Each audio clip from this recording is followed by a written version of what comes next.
Hey everybody, this is Derek, Aquanut Academy, and I hope this is live.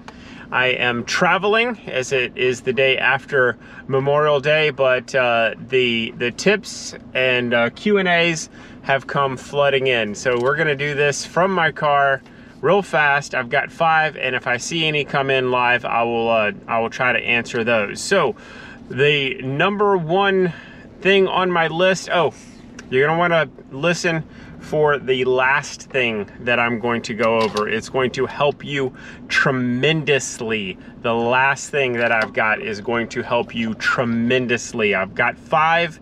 Here's number 1.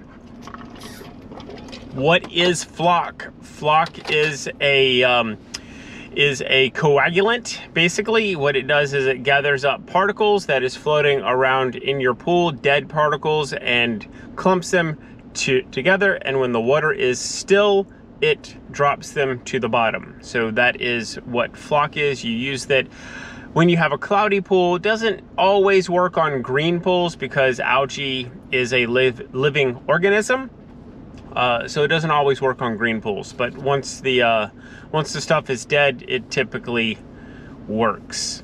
The next thing is we are going to talk about, there's 4 things for any swimming pool.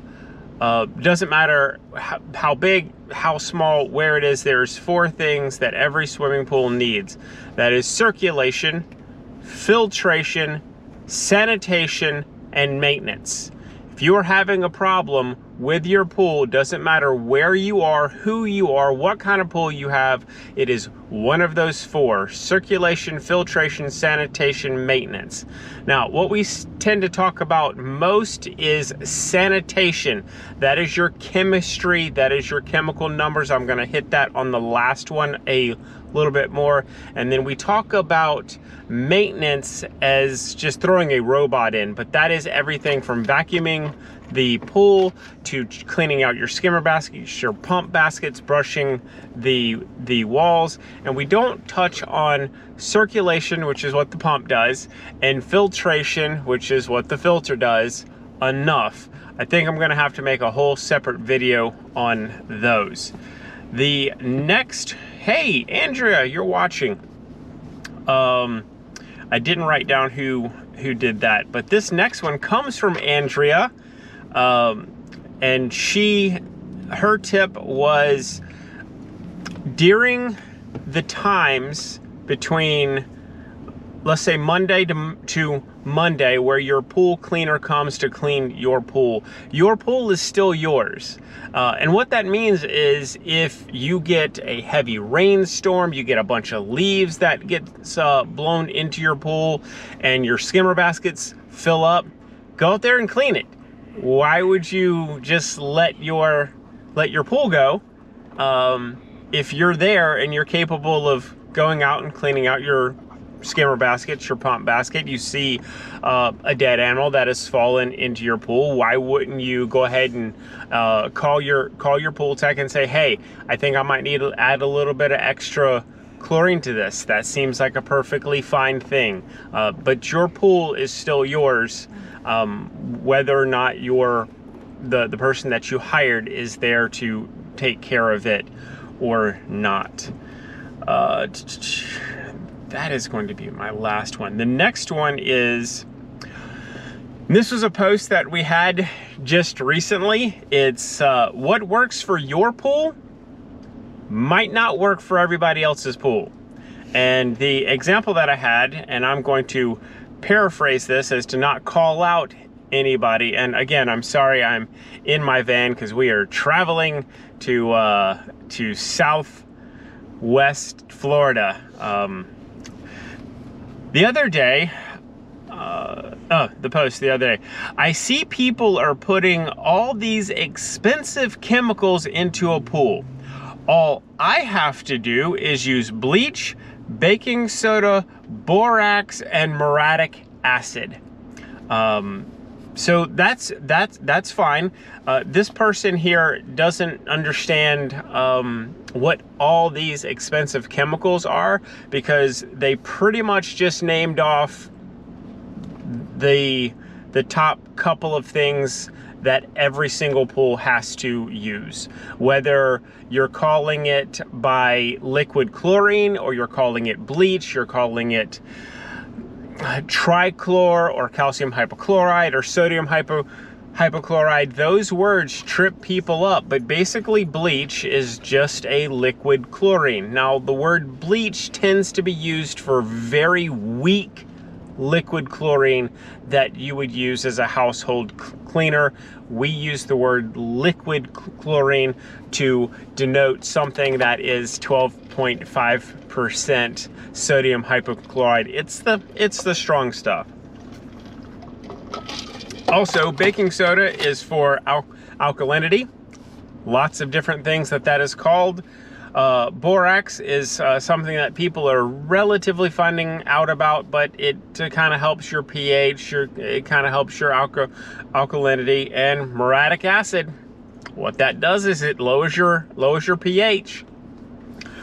And all this is going to feed into the very last question. The very last tip that I have for you is where to go? How to post a question. Yes, I'm going to teach you how to post a question to Facebook. It's really, really simple. What you do is you post, I'm having X issue with my pool. This is the pump that I have. This is the filter that I have. I am on this kind of system. I am running my pump these RPMs for a variable speed pump during these times, and here's all my chemical numbers: my total chlorine, my free chlorine, my combined chlorine, my pH, my alkalinity, my calcium, my CYA, my phosphates, my iron, my copper, everything. Once you've done that, then and only then can we go back and hit on the 4 things: the sanitation, circulation, filtration, and maintenance, and see which one of those 4 you are missing. Which one of those 4 are you not doing correctly, because it is one of those 4 that you are not getting right. It could be your filter has gone bad and it needs to be cleaned or replaced. That happens a lot. There's a couple of posts recently in all of the groups, and it says, my pool is cloudy, here's a picture of my pool, help, with none of that other info. And you're going to get 150, 200 comments on how can you help me get my pool not be cloudy, but you haven't given any info. And in those 4 different things, it could be a laundry list of things that you could fix very easily. It could easily be that your pH is simply too high. It could be that your filter's not working right. It could be that you're not running your pump long enough. But we don't know unless you pose the answer or pose the question on Facebook properly with all of the information. And that is not just in one of our Facebook groups. If you go on Reddit, if you go on any of the other sites out there, I forgot most of them, Parlor, if that's still a thing. If you want to get help, ask a question and give all of the information. Posting pictures definitely helps. What doesn't help is, hey, my pool is cloudy, no pictures, no info. Hi, Austin, what's up, man? And there's no other info that you've posted. So what I'm gonna do is a little while later, I'm gonna go into those 4 things and break it down. I'm gonna do a separate video on it. I see no questions popping up, but I have got a full notebook full of tips, tricks, questions that people wanted me to answer on these Tip Tuesday. So for now, I'm gonna get back on the road, heading to Southwest Florida for a couple of days. Enjoy your Tuesday, Oh, and my kids are really having fun with the subscribe pillow back there. So do that. Leave comments. Let me know what you guys want me to answer next. And I'll try to get you in the next Tip Tuesday. Thank you, everybody that has asked the questions. Sorry I didn't name off everybody that, that had asked these, but I'll see you next time. Thanks for watching.